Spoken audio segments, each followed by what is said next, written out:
Dennis Jones, Dennis Jones. And you are the chief, correct? Fire chief. Excellent. So, Chief, talk to me about this uptick in 911 calls for this past year. So we've seen a steady increase over the last decade of calls, but it's going at a more accelerated pace now.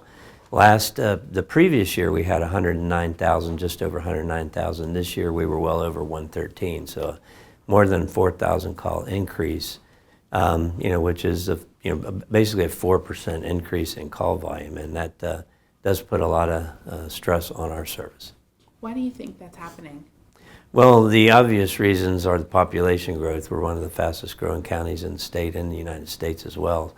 And as the folks keep coming in, the more people that are in the county, they're using the services, and we're one of the first services that they use. And you mentioned that that increase in calls is putting some stress on some employees. Can you elaborate more on what that call volume looks like on your end of things? So typically we would have an engine company running 2,000, 2,500 calls.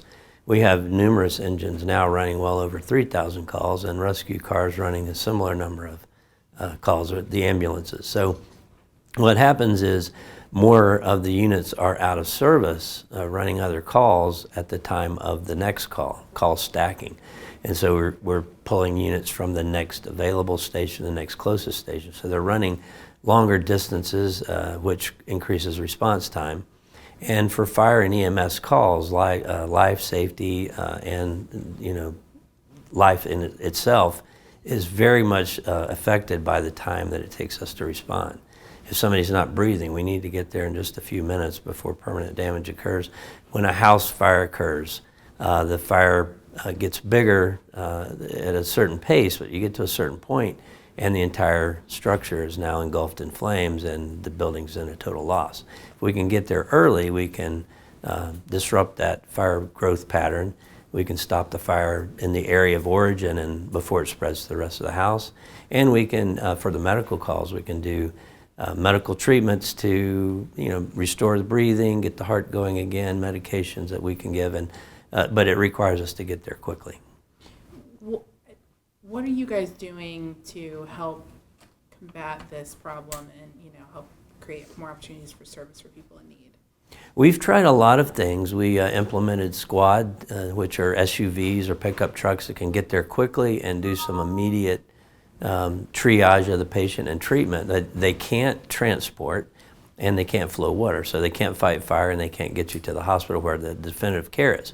It does help. It gets a unit on the scene quickly, but there's a limit to their effectiveness. You do need that transport, and you also need the ability to fight fires. So what we're also looking at, something we've done since the early 2000s, is we've been doing master planning on a regular basis. Just completed another master plan update this year. And that master plan calls for a large number of stations to meet the demand of the increased population.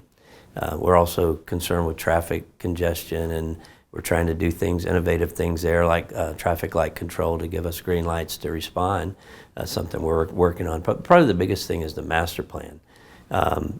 In the last over a decade, we've only added one fire station in the entire county. So if you consider the drastic and dramatic population growth and only adding one fire station, that is a challenge. We've put a few rescue cars in service to help ambulances in service.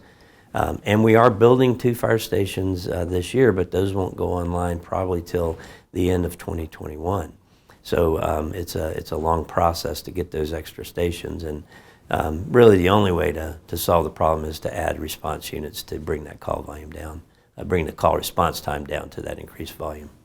I know that you said that there has been an uptick over the past decade, but I mean, like you said, such a big increase over just the past year alone. Is that surprising to you? It is not. We've been anticipating this. I've been here for 5 years, and the first thing that we implemented was building a master plan.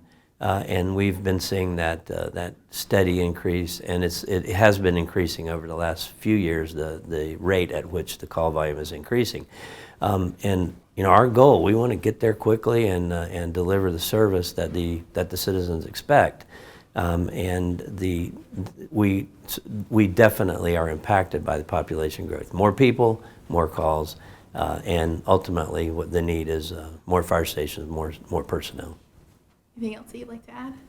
Well, just we do everything within our power. We still have a very high satisfaction rating with our personnel. We do an outstanding job, I know, once we get there. But the biggest challenge is that extended response time that we'd like to be able to bring down. Great. Perfect. Chief, would you like to elaborate at all about kind of how new station decisions get made and where they go when it's time for prioritizing the next station? I feel like that's a piece that I think might be added to. So as we do our master planning, we look at call volumes. It creates a heat map where the most calls are occurring in 3 primary areas: the North Hillsborough area up at near University of South Florida, the central Brandon area. Brandon is a large, densely populated area, and then the Sun City area. Anyone who's been here for any time has recognized the growth along US 301, especially down in the South County. All of those citizens are placing an additional demand, and so that's where we're focusing. Our next 2 stations are in the Riverview area and the Brandon area. And then we're looking at infill stations to try to alleviate some of the great call volume in those key areas. Thank you.